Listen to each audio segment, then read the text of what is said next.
भारत गौरव आचार्य श्री पुलक सागर जी गुरुदेव के प्रवचन और लेटेस्ट धार्मिक भजन व कार्यक्रम निशुल्क देखने व सुनने के लिए हमारे YouTube चैनल जीन शरणम मीडिया को आज ही सब्सक्राइब करें और सबसे पहले देखने के लिए बेल आइकन पर क्लिक जरूर करें।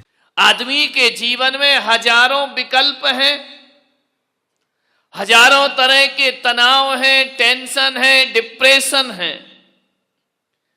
लोग आते हैं कि महाराज बहुत विकल्प उठते हैं मन में, बहुत तनाव, बहुत विचार उठते हैं। यदि ज्यादा विकल्प, ज्यादा तनाव और ज्यादा टेंशन दिमाग में होता है तो ये मान के चलना तुम्हारा जीवन असंयमी का जीवन है। और जो संयम ले लेता है, जो संकल्प ले लेता है, उसके विकल्प अपने आप समाप्त हो जाते हैं। विकल्पों को मिटाने का एक संकल्प ही साधन है। संकल्प करो, विकल्प समाप्त हो जाएंगे। एक रास्ता। एक आदमी ने कहा कि टेंशन बहुत होता है, क्या करे? मैंने कहा कुछ मत करो, करोगे कि टेंशन होगा। टेंशन को मिटाना है तो अटेंशन में रहो। जो अटेंशन में रहेगा उसको कोई टेंशन होने वाला नहीं है। संयम यही कह रहा है कि जीवन को संकल्प से बांध करके चले। लक्ष्य विहीन यात्रा कहीं नहीं पहुंचती है। एक बात ध्यान रखना, आदमी चल रहा है, चल रहा है, चल रहा है, पहुंचा कहां है ये उसे पता ही नहीं है। आदमी चलता तो है, पहुंचता कहीं नहीं है। हम मंदिर जाते हैं, पूजा करते हैं, पाठ करते हैं, पहुंचे कहां? वहीं के वहीं। एक होता है ना कोल्हू का बैल, जो चलता तो बहुत है, उसकी आंख में पट्टी बांध दी जाती है। कोल्हू को जानते? तुम लोग तो जानते होगे। कोल्हू का बैल जो होता है उसकी आंख में पट्टी बंधी रहती है। एक लकड़ी के खंबे से बांध दिया जाता है, गोल गोल घूमता है और मन में यही सोचता है बहुत यात्रा हो गई, आज बहुत चल लिया, सुबह से शाम चलते जा रहा, चलते जा रहा, चलते जा रहा है। वह सोचता है कि यात्रा बहुत कर चुका। लेकिन नादान जब शाम को पत्ती खुलती है तो कोल्हू का बैल चलता तो बहुत है लेकिन पहुंचता कहीं नहीं है। जहां से यात्रा शुरू होती है वहीं अपने को खड़ा हुआ। कहीं ऐसा जीवन हमारा तो नहीं। हम उपवास भी करते हैं, एकासन भी करते हैं, धर्म ध्यान भी कर लेते हैं, पूजा पाठ भी कर लेते हैं, माला जाप भी कर लेते हैं। लेकिन जब मौत आके हमारी पट्टियां खोलती है तो लगता है हम चले तो बहुत हैं लेकिन पहुंचे कहीं नहीं है। वहीं के वहीं अपने आप को खड़ा हुआ पाते। विचार करो, 5-5 पूजा कर ली, घर जाने के बाद क्रोध चालू, त्याग कर लिया, संयम ले लिया, विपरीत परिस्थिति पड़ी, क्रोध चालू, मान बरकरार है, मायाचारी चल ही रही है, पूजन पाठ चल रहा है, इधर धर्म भी चल रहा, उधर कर्म भी चल रहा है, इधर पाप भी चल रहा, उधर पुण्य भी चल रहा है। विचार करिए, ऐसा लगता है कि चले बहुत लेकिन पहुंचे कहीं नहीं। 4 शराबी थे, ना जाने उनको क्या सूझी।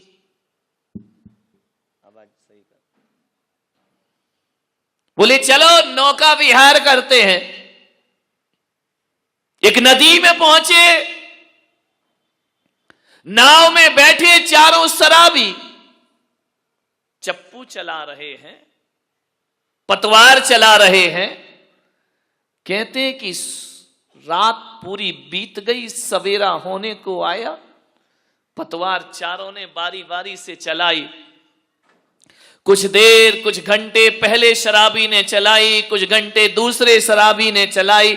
चलाते जा रहे, चलाते जा रहे हैं। एक शराबी ने कहा कि यार सुबह होने को आई, उतर के तो देख किनारा दूसरा आया या नहीं आया। शराबी उतरा, उसने देखा, बड़ी जोर से हंसा। अरे उसने कहा पागल तू हंसता काहे को है? दूसरे से कहा तू आके देख ले। वो उतरा, उसने देखा, वो भी बड़ी जोर से हंसा। दो बैठे थे, दोनों ने कहा यार पागलो हंस क्यों रहे हो, बताओ ना अपना किनारा आया कि नहीं आया। तीसरा उतरा, वो भी हंसा। चौथा उतरा, वो भी हंसा। चारों ठाके मार के हंस रहे हैं। बोले हंस रहे क्यों है? बोले यार अपन ने पतवार तो सारी रात चलाई, लेकिन नाव खोलना तो भूल ही गए। नाव तो अभी भी इसी घाट से बंधी हुई है, सारी रात चलाई, नाव वही की वही खड़ी है, लंगर छोड़ना तो भूल ही गए, लंगर तो घाट से ही बना हुआ है। मान्यवर, कहीं ऐसा ही तो हमारी जिंदगी नहीं उन शराबियों की तरह। हम त्याग तपस्या सब करते हैं, मगर नाव तो घर से बंधी हुई है, नाव तो परिवार से बंधी हुई है, नाव तो हमारी संसार से बंधी हुई है। नाव नहीं छूटी, कहां पहुंचोगे? मेहनत होगी, पहुंचोगे कहीं नहीं। अपने अंतस को टटोलने का प्रयास करें। कितनी अनासक्ति बढ़ी, कितने पाप कम हुए, कितनी कसायों से मुक्ति मिली। ऐसा लगता है कि एक हाथी जब स्नान करता है, नदी में जाकर के नहाता है, और नहाने के बाद घंटों स्नान करता है नदी में डूबकर, और फिर जैसे ही नदी से बाहर निकलता है, धूल पड़ती है, सूंड में भरता है, और फिर धूल अपने ऊपर डाल लिया करता है। उत्तम संयम, ध्यान रखना। नहाना, फिर धूल से स्नान कर लेना, नहाना धोना सब एक सा ही हो गया। मान्यवर, हम भी अपने जीवन में यही कर रहे हैं। संयम होना चाहिए। संयम एक बंधन है, लेकिन एक बात याद रखना, हर बंधन बंधन नहीं होता। कुछ बंधन ऐसे होते हैं जो मुक्ति में कारण बना करते हैं। संयम एक बंधन है, संयम इंद्रियों का बंधन है, संयम प्राणियों का बंधन है। संयम का अर्थ है अपने मन को बांध करके रखना। लोग कहेंगे चाहते तो मुक्ति है, और बंधन की बात कर रहे हैं। कुछ बंधन मुक्ति में कारण होते हैं। एक बेल को यदि ऊपर चढ़ना है घर के ऊपर, तो उस बेल को किसी पेड़ के सहारे से बंधना पड़ता है, उस बेल को किसी लकड़ी के सहारे से बंधना पड़ता है। और जब वह बेल किसी लकड़ी का बंधन स्वीकार कर लेती है, तो बेल नीचे नहीं जाती, बेल ऊंचाइयों को प्राप्त किया। एक बात बताओ, कुआं है, बाल्टी है, बाल्टी में रस्सी का बंधन है, ये बंधन उसका पतन है या उत्थान है? विचार करिए। जब वह रस्सी में बाल्टी बंधी रहती है, और बाल्टी को जब कुएं में फेंक दिया जाता है, और जब बाल्टी पानी में डूब जाती है, तो रस्सी का बंधन डूबी हुई बाल्टी को फिर ऊपर लेकर के आ जाता है, उसे ऊंचाइयां प्रदान करे। ये संयम है। संयम माने रस्सी का बंधन। हमारा जीवन एक बाल्टी है, रस्सी एक बंधन है, और वही बंधन उस बाल्टी को ऊंचाइयों पर लाने में कारण बना करता है। मान्य आचार्य शांति सागर जी महाराज प्रथम आचार्य हुए, जिनसे श्रवण परंपरा चली है।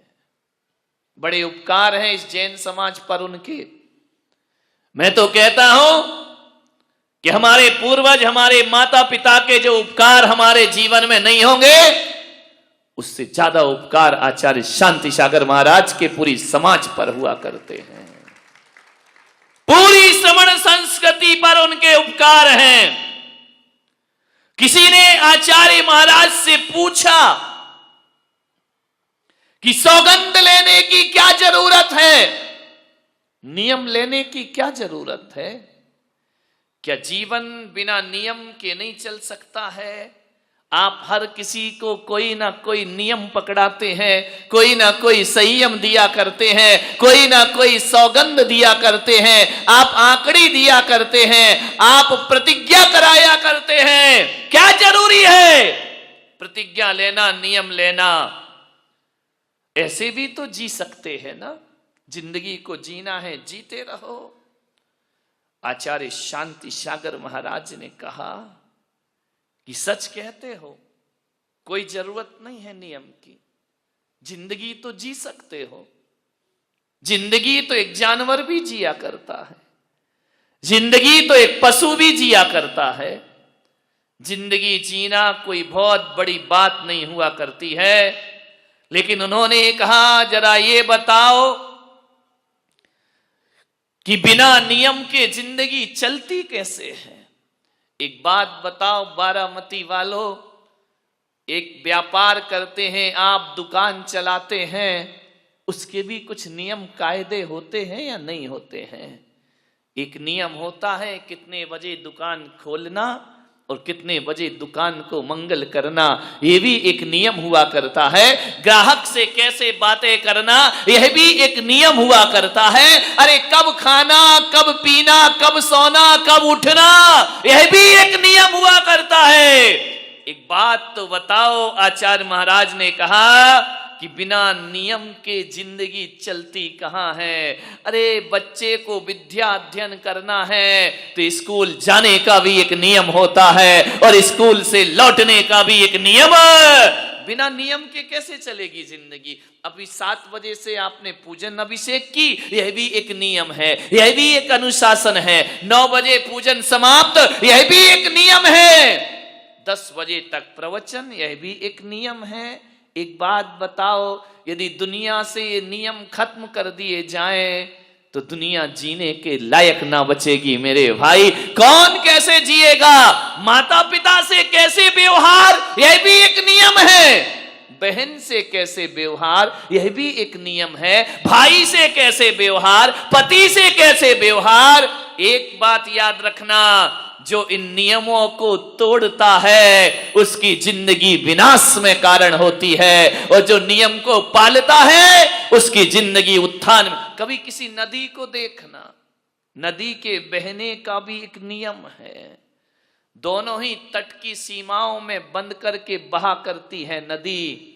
एक बात बताओ, ये दोनों ही तट का बंधन लोगों को जीवन दिया करता है।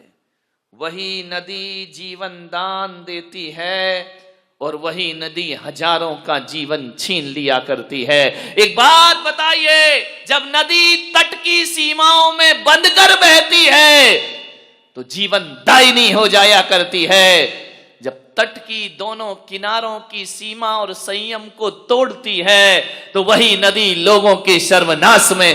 मुंबई देख रहे हैं क्या हाल है, क्या तबाही मची है, क्या अफरा तफरी मची है, पानी पानी हो रहा है।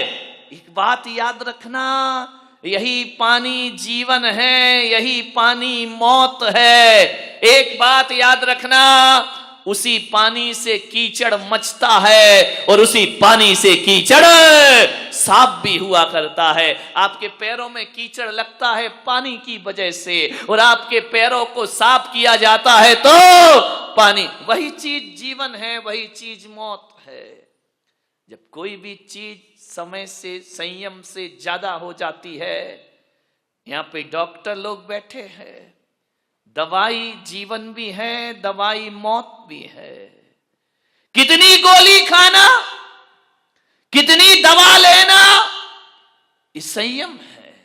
उसकी मात्रा से ज्यादा लिया तो वह दवा भी तुम्हारे लिए मौत में कारण बन जाया करती है। तो जीवन को ऊंचाइयों पर ले जाना है तो संयम रखना बहुत जरूरी है मेरे भाई। आप ग्रस्त हैं, ग्रस्त जीवन में रहते हैं, छोटे छोटे व्रत लिया करो, उन्हें अणुव्रत कहा जाता है, और अणुव्रत के संस्कार हमारी चेतना में होना बहुत जरूरी है। ध्यान रखना, आदमी का जीवन कभी एक सा नहीं होता, उतार चढ़ाव भरा जीवन होता है। महापुरुषों के जीवन में भी उतार चढ़ाव आते हैं, हमारे और तुम्हारे जीवन में भी उतार चढ़ाव आते हैं। एक सी जिंदगी किसी की नहीं हुआ करती है, लेकिन ऊंचाइयों के दिन आए तब भी हमें रहना है और नीचाई के दिन आए तब भी हमें रहना है। अच्छे दिन आएंगे तब भी हमें ही जीना है, देखना है। बुरे दिन आएंगे तब भी हमें ही उन्हें भुगतना है। ध्यान रखिए, यदि राम राजा बनने के दिन आए तो उसमें भी राम ही साक्षी बने, और वनवास के दिन आए तो उसमें भी राम ही साक्षी बने। सुख दुख दोनों को हमें ही झेलना है। संयम एक जीवन जीने की कला है। संयम एक ऐसी कला जो जिंदगी को जीने के रास्ते बताया करती है। आपको मालूम है, अष्टमी चौदस को जैनों में लिखा है एकासन करो, उपवास करो। क्यों लिखा है? क्या वजह है इसकी? ये 10 दिन एक टाइम क्यों भोजन करते हो? 10 दिन के उपवास क्यों होते हैं?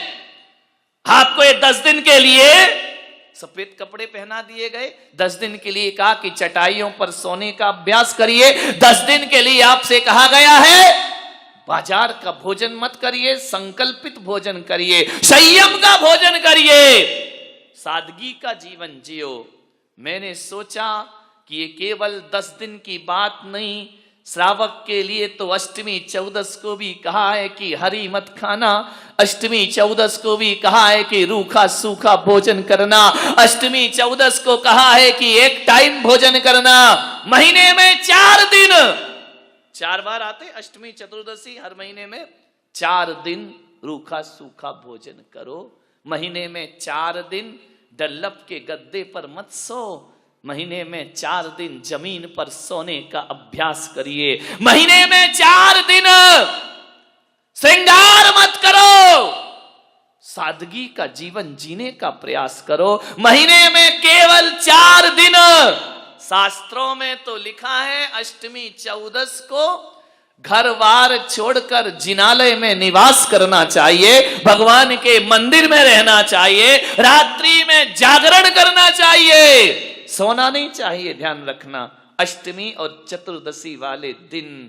मान्यवर, मैंने सोचा कि ये नियम क्यों बनाए गए हैं, इनका कारण क्या, इनका लॉजिक क्या है। तो मैंने इसी चिंतन पर पहुंचा कि भगवान महावीर ने कहा है कि सबके दिन एक से नहीं हुआ करते हैं। आज पुण्य का उदय है, करोड़ों की संपदा है, आज आपके पास पैसा है, ध्यान रखना ये जिस दिन पुण्य क्षीण हो गया उस दिन सब लुटने में ज्यादा देर नहीं। आपने देखा होगा, हमारे देखते ही देखते कई लाखपति खाकपति हो जाया करते हैं। महलों में रहने वाले सड़कों पर, देखा नहीं सिंघानिया का जीवन, इससे बड़ा उदाहरण क्या होगा। महलों में रहने वाला सड़कों की खाक छानते फिर रहा है। मान्यवर, ध्यान रखना, जीवन बदल जाएगा। बहुत ऐशो आराम का जीवन जिया, अब जेल की हवा खाओ। ध्यान रखिए, बहुत डनलप के गद्दे पर सोए, अब जेल की दरी मिलेगी, जेल की एक चादर कंबल मिलेगी, गुजारो जिंदगी। अब आंसू क्यों, अब रोना क्यों, अब माफी क्यों, अब सिसकना क्यों? विचार करिए, काश महावीर की साधना कर लेता तो आज ये दिन देखने की जरूरत नहीं पड़ती जिंदगी में। महावीर का संयम ले लेता। भगवान महावीर ने कहा कि ग्रस्त हो, 4 दिन सादगी के गुजारो, 4 दिन सिंपल रहो, 4 दिन ऐसा जीवन जियो जैसे साधु संतों का जीवन होता है। मान्यवर, इसलिए कहा कि ये पुण्य जिस दिन क्षीण हो गया और ये 4 दिन जो महीने की आप साधना करेंगे, 10 दिन पर्युषण की साधना करेंगे, तो कम से कम आपको इतनी आदत तो पड़ जाए कि जब डल्लप का गद्दा बिक जाएगा तो हमको चटाई में भी वैसी नींद आएगी जैसे डल्लप के गद्दे पर नींद आया करती है। आज तुम्हारी थाली में 10-10 प्रकार की सब्जियां हैं, रोटी है, कल ये छिन गई तो जब रूखी रोटी खाने के दिन आएंगे ना, तो जिंदगी बोझ नहीं लगेगी मेरे भाई।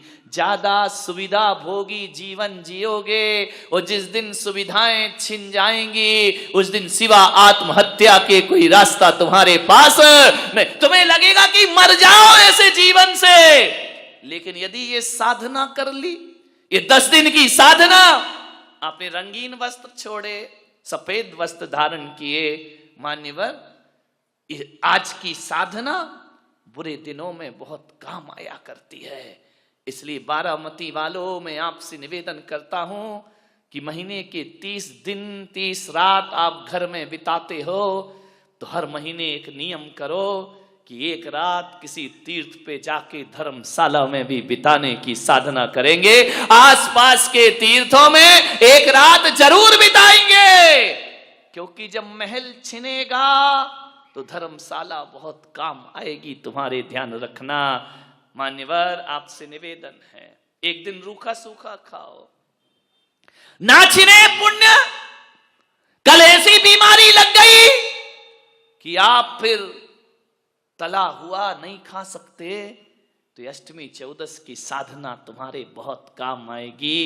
ये संकल्प, ये संयम बुरे दिनों में हमारे जीवन में बड़े काम आते हैं। महीने में 4 दिन ब्रह्मचर्य की साधना करो, महीने में 4 दिन रस परित्याग का जीवन जियो, तो ध्यान रखना उतार चढ़ाव की जिंदगी में भी जिंदगी संभल करके चलेगी। फिर आपको लगेगा, आज आप देख रहे हैं हम लोग यहां पर हैं, यहां चातुर्मास हो रहा है, मेरे कमरे को देखना।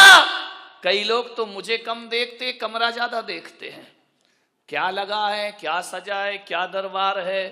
ध्यान रखना, विचार करना, आज यहां है तो उस कमरे में हम रुके हैं, कल बिहार होगा तो टूटे कमरे में भी रात गुजारने की ताकत रखा करते हैं। ध्यान रखिए, टूटे स्कूलों में भी रात गुजर जाया करती है। आज सुविधा है, कल नहीं रहेगी।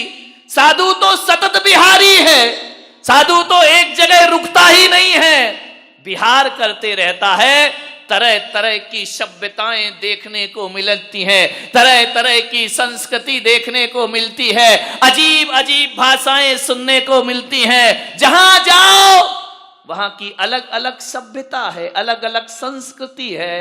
एक साधु को अपना जीवन ऐसा ढाल लेना चाहिए कि जहां जाओ जैसा देश वैसा भेष बनाने की, ये संयम का फल है मेरे भाई। ध्यान रखना, अच्छे भी लोग मिलते हैं, बुरे भी लोग मिलते हैं, आरती उतारने वाले भी मिलते हैं और गालियां देने वाले भी मिलते हैं, अर्घावतारण वाले भी मिलते हैं और असी प्रहारण वाले भी मिलते हैं। ध्यान रखना, जिंदगी है, सब जगह एक साथ थोड़ी होगा। आज जो बारामती का वातावरण है, जरूरी नहीं कि आगे ऐसा ही वातावरण मिले। हर हाल में जो खुश रहना सिखाता है वो उत्तम संयम धर्म हुआ करता है। हर परिस्थिति में आनंद है। ध्यान रखना, इसका नाम संयम है। यदि ये संयम हमारे जीवन में आ गया तो बताओ मेरे भाई, इससे नुकसान कौन सा है। 10 दिन तुमने यदि रात्रि में पानी नहीं पिया तो एक संकल्प किया है अपने आप की क्षमता को जानने का, उजागर करने का।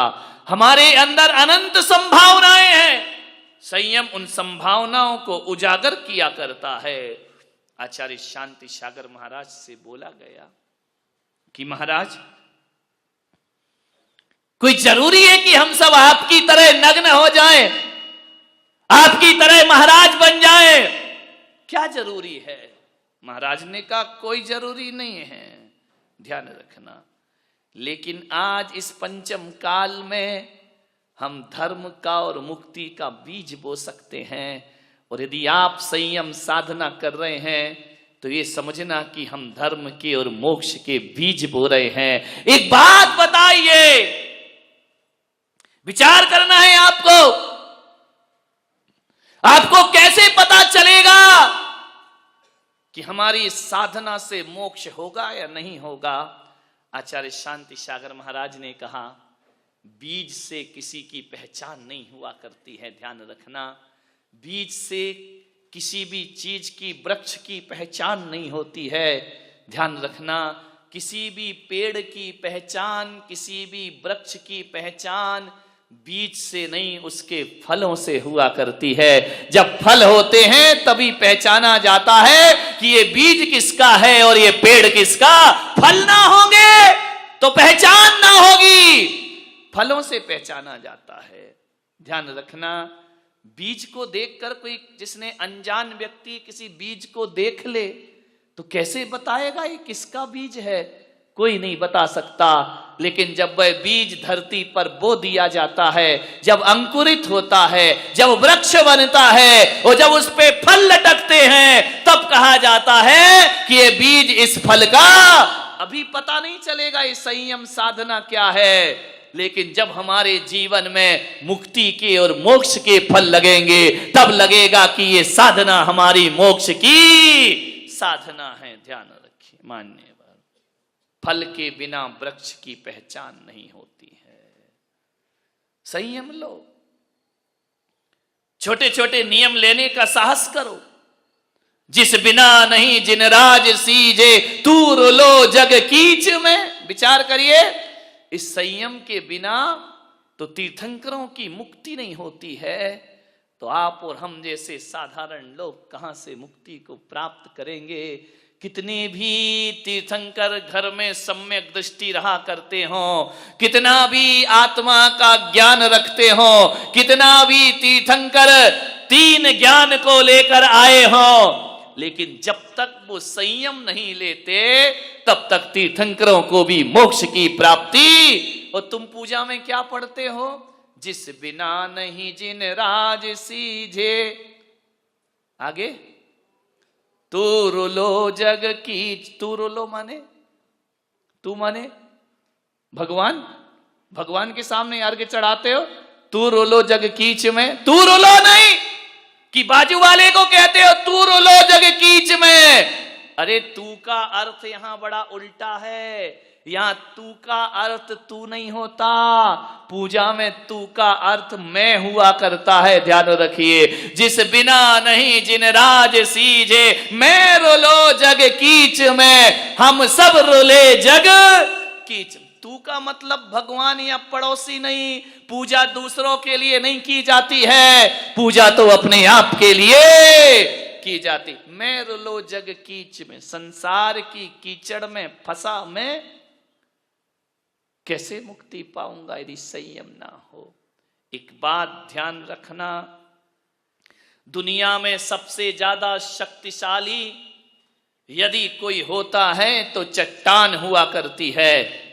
लेकिन भगवान महावीर कहते हैं चट्टान से भी ज्यादा शक्तिशाली इस धरती पर कोई होता है तो वह लोहा हुआ करता है, जो चट्टान के टुकड़े टुकड़े कर दिया करता है। लोहे से भी ज्यादा शक्तिशाली कोई है तो लोहे से भी ज्यादा शक्तिशाली अग्नि हुआ करती है, जो लोहे को गला के पानी बना दिया करती है।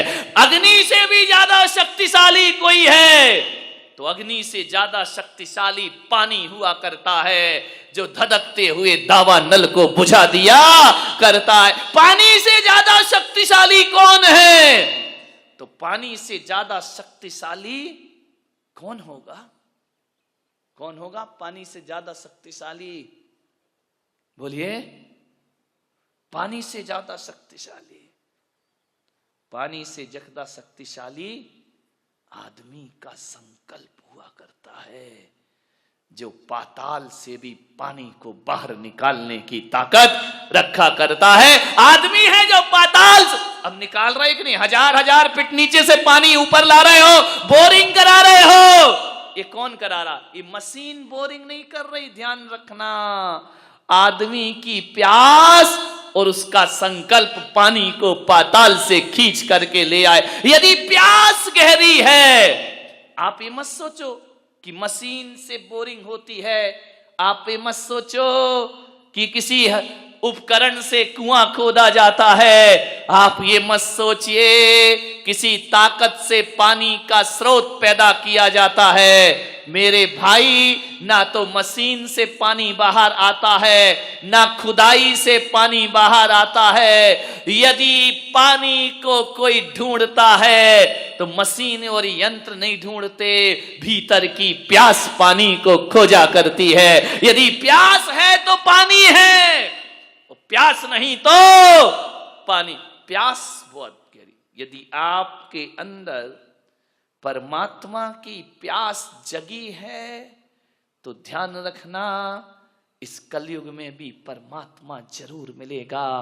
एक व्यक्ति ने मुझसे पूछा, भगवान होता है या नहीं होता है, परमात्मा है या नहीं है? मैंने कहा, परमात्मा की छुट्टी कर, परमात्मा को देखने की तेरे पास आंखें हैं या नहीं हैं? यदि आंखें हैं तो कलयुग में भी भगवान हुआ करते हैं, और आंखें नहीं हैं तो साक्षात भगवान में भी भगवान के दर्शन। आंखें हैं तो पत्थर में भगवान है,